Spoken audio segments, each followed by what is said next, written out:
माँ जगत जननी नवदिन यात्रा परंपरा पालुंट सिंह परिवार। माँ काली बेशरे करुँच सहर परिक्रमा।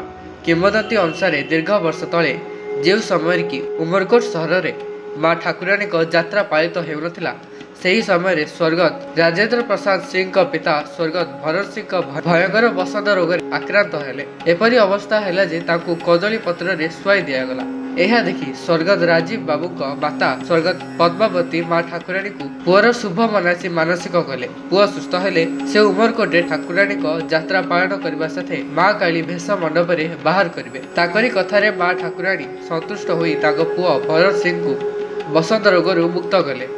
सही वर्ष ठारू निजे भरत सिंह कोटपाड़ जाई माँ ठाकुराणी मंदिर आज्ञामाल आनी घट हांडी स्थापन करने सह पूजा कले। जो घटहांडी परदेशिनी माँ नाम आज पर्यंत पूजा पाउछंती।